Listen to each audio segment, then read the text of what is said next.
새벽 기도에 오신 여러분을 환영합니다. 찬송가 290장입니다. 찬송가 290장 우리는 주님을 늘 배반하나. 구찬송가는 412장입니다. 찬송가 290장 우리는 주님을 늘 배반하나. 함께 찬송 올려드리겠습니다.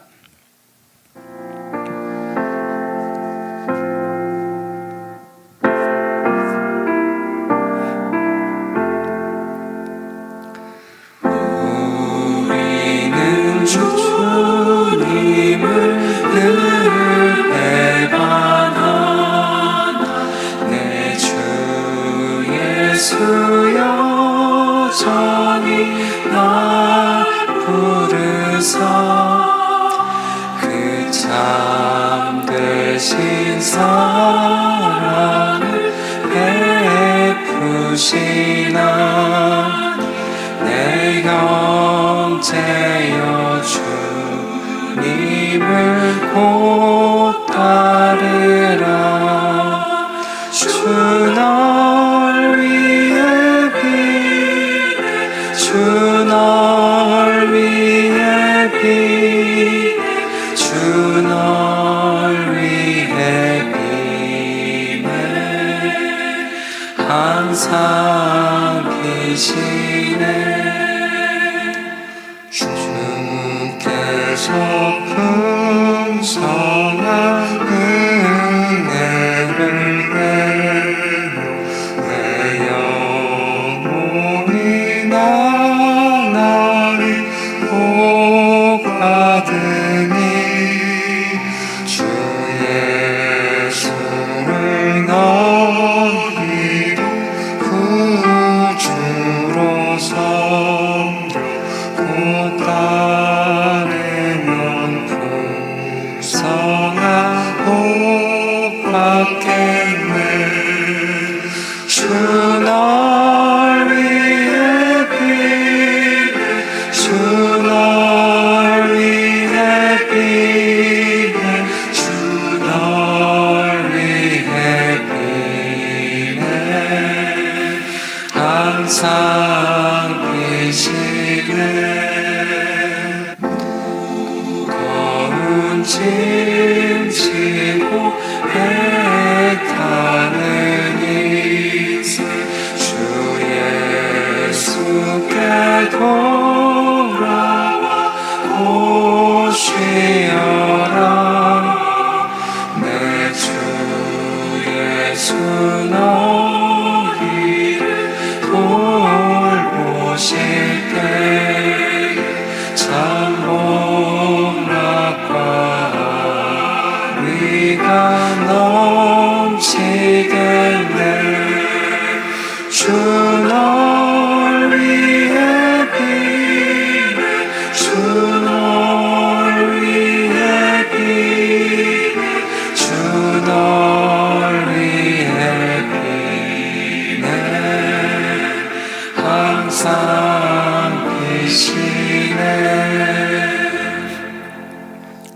아멘.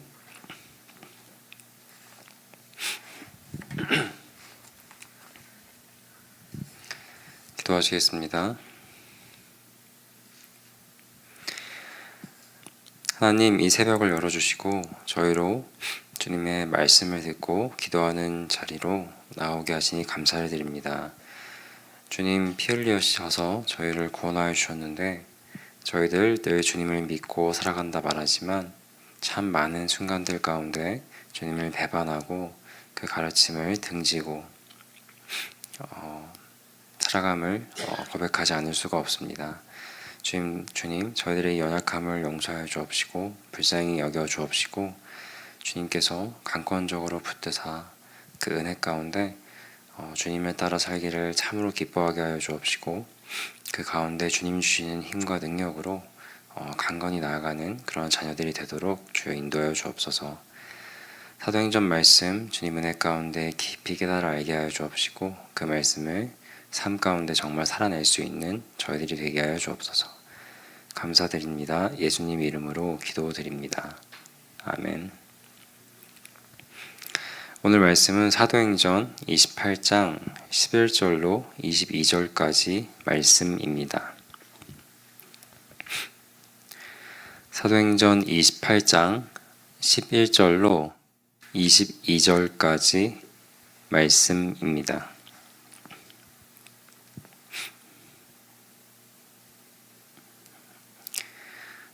어느덧 이 사도행전도 내일로 마치게 되네요. 그죠? 오늘 사도행전 28장 11절로 22절까지 말씀 가지고 계신 큐티책 158페이지에 있습니다.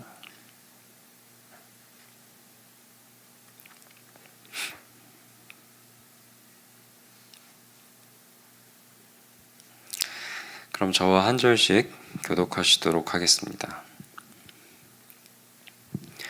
석 달 후에 우리가 그 섬에서 겨울을 난 알렉산드리아 배를 타고 떠나니 그 배의 머리 장식은 디오스 그로라 수라구사에 대고 사흘을 있다가 거기서 둘러가서 레기온에 이르러 하루를 지낸 후 남풍이 일어나므로 이튿날 보디올에 이르러 거기서 형제들을 만나 그들의 청함을 받아 이레를 함께 머무니라.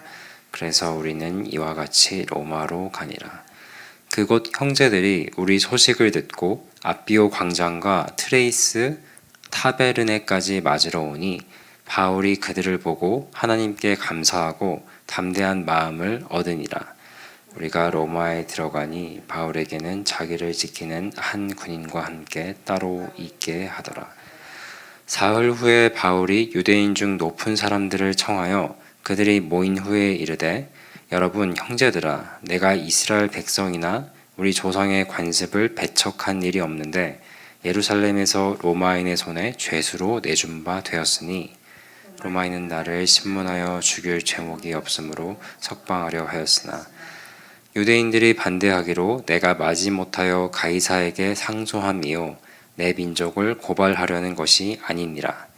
이러므로 너희를 보고 함께 이야기하려고 청하였으니 이스라엘의 소망으로 말미암아 내가 이 쇠사슬에 매인 바 되었노라.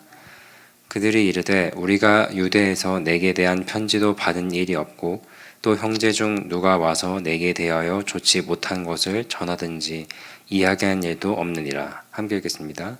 이에 우리가 너의 사상이 어떠한가 듣고자 하니 바에 대하여는 어디서든지 반대를 받는 줄 알기 때문이라 하더라.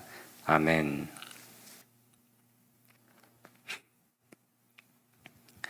네, 오늘 이 11절이 이렇게 시작하고 있죠. 석 달 후에 우리가 그 섬에서 겨울을 난 알렉산드리아 배를 타고 떠나니 이렇게 시작을 하고 있습니다.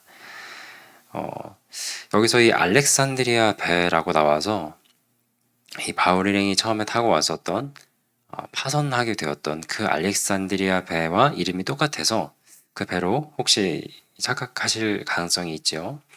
여기 나오는 이 알렉산드리아 배는 그 바울 일행과 그 사람들이 타고 왔었던 그 완전 풍랑을 만나서 파선했던 그 배가 아니고 그 전에 여기 그 멜리데 섬이죠. 이 멜리데 섬에 이미 정박해 있었던 또 다른 알렉산드리아 배였습니다. 당시에 그 알렉산드리아로부터 로마로 그 곡물을 실어 나르는 그런 배들이 있었는데 그러한 배들 가운데 다른 또 한 배가 정박해 있었던 것이죠. 그러니까 이 다른 배인 것입니다. 이 다른 이 알렉산드리아 배의 그 머리 장식은 디오스 그로라 이렇게 나와 있어요. 이 다른 배였음을 또 이제 구분해서 알려주기 위해서 그 배에 대한 묘사가 또 이렇게 등장하고 있는 것이고요. 이 디오스 그로라라고 나와 있는 것은 그 그리스 로마 신화에서 제우스와 그 레나의 아들 쌍둥이 아들이 있고 그 쌍둥이 아들이 이 당시 이 항해사들에게는 약간 수호신 같은 좀 그런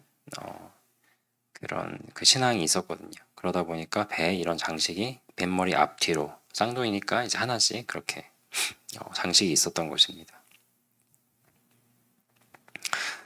이 장식만 보더라도 이 당시대 참 그 우상이라든지 그러한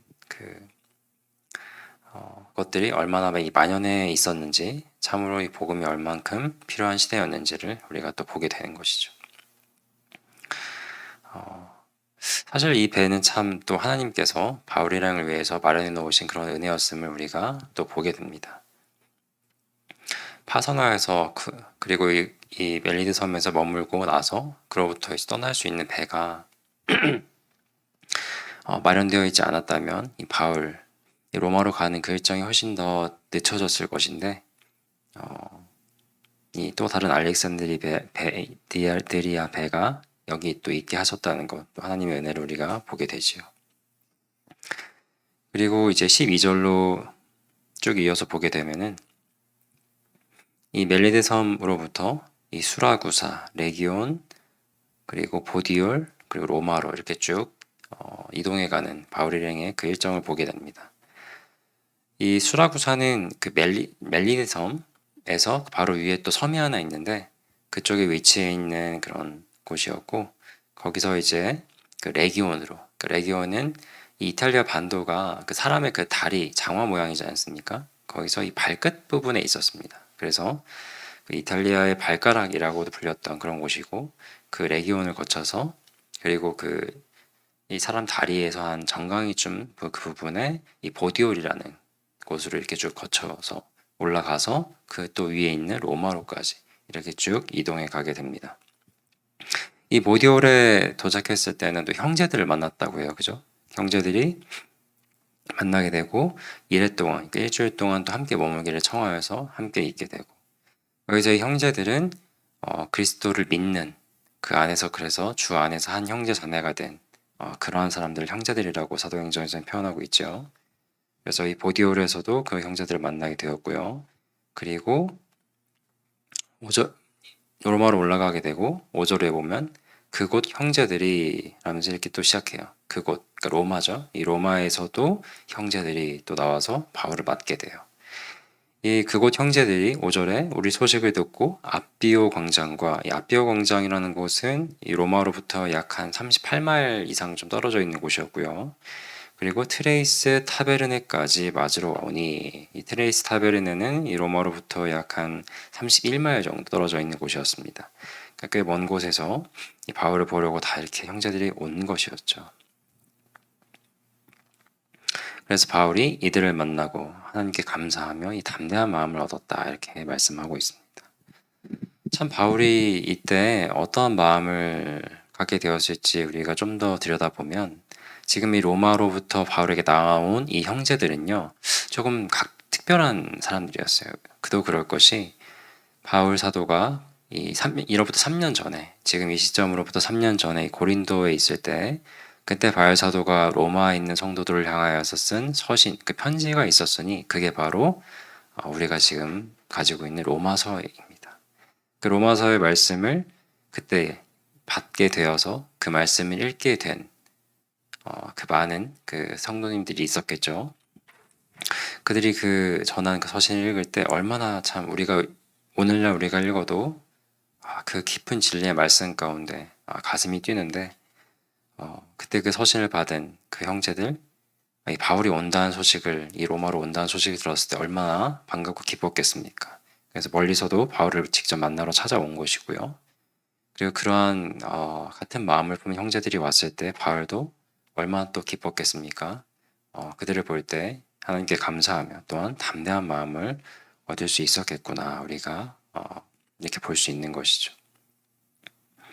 게다가 또 기쁘고 감사했던 것은, 바울이 이곳 이탈리아 이 지역 도착하기도 전부터 곳곳에 이미 그리스도의 복음을 듣고 교회로 세워져 있는 것들, 이런 형제 자매들이 있었던 것이죠. 그들을 볼 때에도 바울은 참 기쁘고 하나님께 더욱 감사드리며, 이곳에서의 복음을 전파하는 것에 있어서 또한 담대함을 또한 더욱더 얻었을 것입니다. 참 이러한 1년 과정들을 우리가 좀 보게 되면은 이 바울과 이 바울 일행들, 처음에 이 멜리드 섬에서 정말 극적으로 구조함을 받았죠. 그 풍랑 가운데 도착한 곳은 알고 보니 멜리데 섬이었고, 로마로 가는 길목에 있는 멜리데 섬이었고, 거기서 구조를 받은 이후에 석 달간 그곳에서 쉼을 얻고 그리고 회복을 얻게 되었고요. 그리고 하나님이 미리 후배에 놓으신 그 배를 또 타고 그리하여서 이 이탈리아 곳곳에 있는 형제들을 만나며 그의 서신을 받은 사람들을 또 직접 만나게 또 하셨고 그리하여서 이 바울을 하나님께서 얼마나 위로하시고 그를 회복시키시고 그를 담대하게 하셨는가를 우리가 이 일련의 과정들을 살펴볼 때 보게 되는 것입니다. 참으로 하나님께서 하나님의 자녀와 그 성도들을 그 주님을 믿는 신자들을 인도하여 가시는 그 과정이 마치 이 바울 사도의 일을 통해서 우리에게 보여주시는 그 과정과도 같습니다. 우리를 인도하시고 끝까지 우리를 포기하지 않으시고 견인하시면서 우리가 힘들고 어려울 때마다 지켜주시고 위로해 주시고 회복을 경험하게 하심으로 다시금 힘을 얻게 하셔서 우리 각자에게 주신 그 사명을 감당하게 하시고 완수하게 하시는 참 그 은혜 하나님이 바로 이러하시구나. 하나님을 믿는 자녀를 이렇게 이끌어 가시는구나 우리가 보게 되는 것이죠. 이러한 이 과정들과 본 말씀에 이어져가는 이 모든 흐름들을 보시면서 하나님을 믿고 살아가는 우리 또한 하나님이 이렇게 인도하시겠구나라는 것을 믿음으로 늘 담대함으로 나아가시는 저와 여러분 되시기를 축원드립니다. 이제 이어지는 이 16절 이후를 좀 빠르게 살펴보게 되면 이제 이 로마에 도착한 바울 사도는 이곳에서도 유대인들에게 복음 전하는 것을 잊지 않습니다. 이 복음을 전하기에 앞서서 그 복음을 잘 전하기 위해서 유대인들 앞에서 바울 사도가 자신이 여기 곳까지 오게 된 그 경위에 대해서 간략하게 그리고 현재 자신이 이렇게 죄인과도 같이 사슬에 매여 있는 그 이유에 대해서도 이야기를 해줍니다. 지금 바울이 사슬에 매여 있다고 말하고 있는데 정말 사슬에 매여 있었어요. 이 16절에 보면 간략하게 이 바울이 자기를 지키는 한 군인과 함께 따로 있게 허락하더라 이제 이런 구절이 있는데 보통 죄인은 2명의 군인에게 감시를 받게 되어 있었습니다. 보통 그런데 바울은 1명의 군인에게만 감시를 받게 됐고 비교적 다른 죄인들과는 다르게 좀 더 자유롭게 있는 모습을 보는데 바울이 특별히 그 도망칠 위험이 있는 그런 죄수로 보이지 않았기도 하고요. 그리고 사실 다 아시겠지만 특별히 이 바울에게 붙을 그 죄명 또한 상당히 불분명했죠. 그리고 그는 또 로마 시민권자이기도 했고요. 그러다 보니 1명의 군인이 이제 바울을 감시하고 있었던 것인데 그러나 그랬다 한들 바울은 누가 봐도 그 겉모습은 죄인의 신분으로서 24시간 군인의 감시를 받고 있고 그 군인과 더불어 사슬에 같이 매여져 있는 이제 그런 모습이었던 것입니다.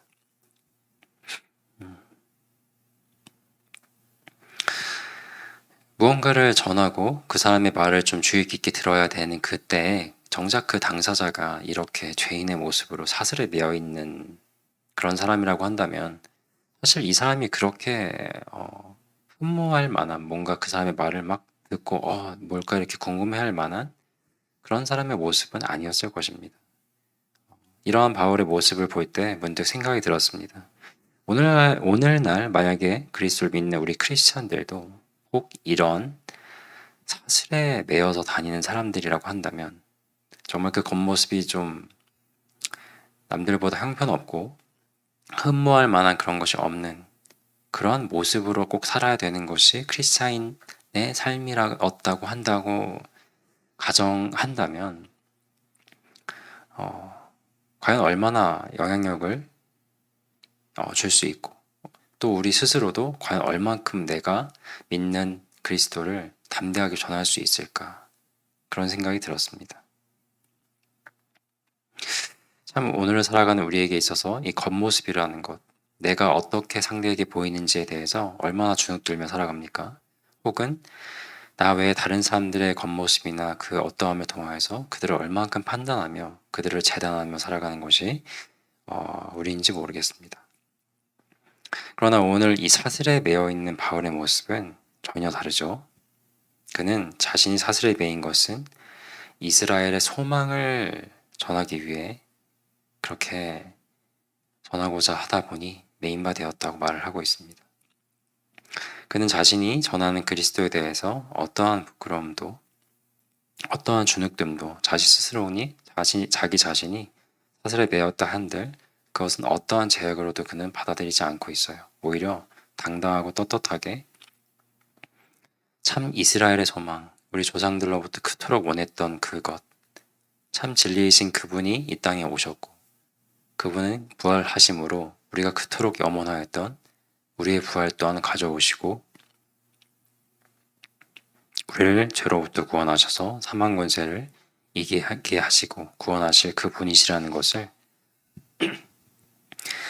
담대하게 오히려 그 쇠사슬이 자랑과도 같이 영광과도 같이 떳떳하게 담대하게 주님을 전하는 모습을 보이고 있는 것입니다. 우리가 이런 다울의 모습을 볼 때 그가 쓴 여러 서신서들에서도 그리고 그의 모습이 묘사되어 있는 여러 사도행전의 모습을 통해서도 다시금 상기하는 것은 그에게 있어서 이러한 고난은 오히려 영광으로 여겨졌고 그로 인하여서 하나님께 주님께 나아가는 그 길을 오히려 감사함으로 받았던 그런 모습들 또한 기억나실 것입니다. 우리가 오늘 바울 사도의 이런 모습을 보면서 우리 스스로의 그 가슴 가운데 있는 그리스도를 다시금 깊이 상기하고 나의 어떠함이나 다른 누군가의 볼 때의 어떠함을 떠나서 담대하게 그리스도를 전하고 그 부활의 소망을 전하는 그러한 주님의 자녀들이 되시기를 축원드립니다. 이제 우리 함께 합심하여서 통성으로 기도로 나아가기를 원합니다.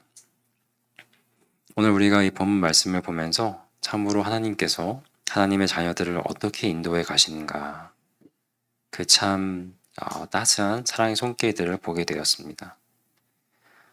어려운 일 많이 있다 할지라도 하나님께서는 그분의 자녀를 포기하지 아니하시고 쉼을 주시고 회복을 주시며 다시금 주님의 일을 감당할 자녀로서 세워주시고 이끌어 가시는 것을 보게 됩니다. 끝까지 견인하시는 것을 우리가 보게 됩니다.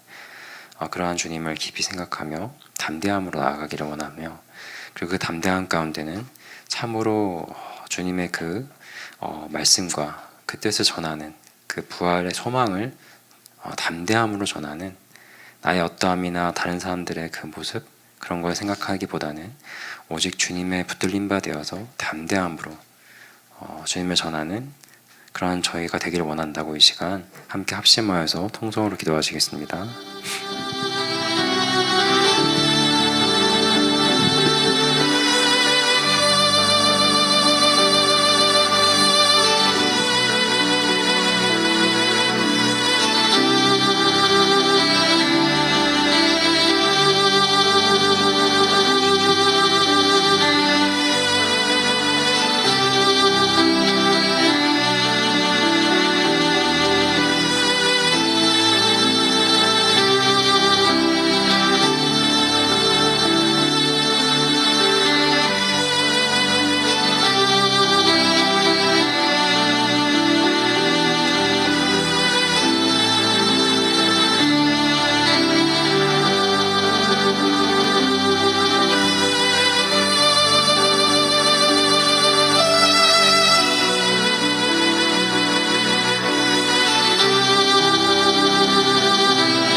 이어서 우리 베들레헴 교회 공동체를 위해서 섬기는 많은 주님의 자녀들을 위해서 기도하기를 원합니다.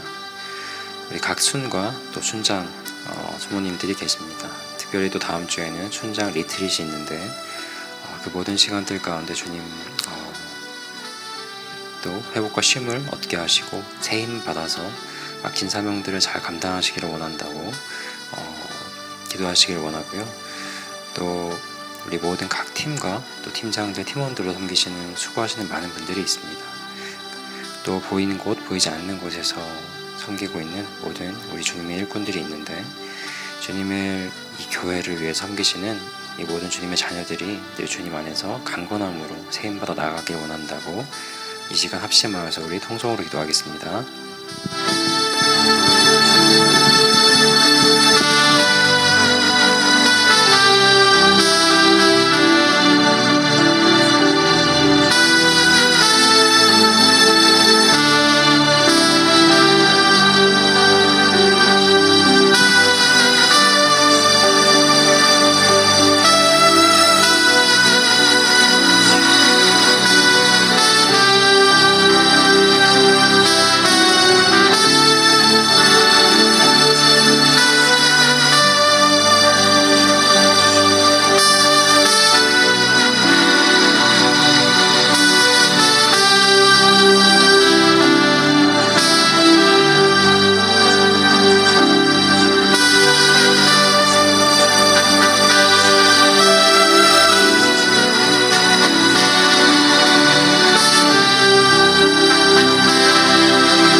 네, 이어서 우리 마음과 생각들 가운데 그리고 육신의 가운데 정말 힘겨움을 겪고 있는 또 우리 지체들이 있습니다. 그 모든 질병들이 깨끗이 나을 수 있기를 그리하여서 정말 건강한 모습으로 영육간에 정말 강건함 가운데 주님께 힘있게 나아오는 모든 우리 지체들 될 수 있기를 원한다고 그들의 회복을 위해서 이 시간 함께 합심하여 기도하신 후에 가지고 나오신 모든 소중한 기도 제목들도 올려드리신 후에 자유롭게 돌아가시도록 하겠습니다. 기도하시겠습니다.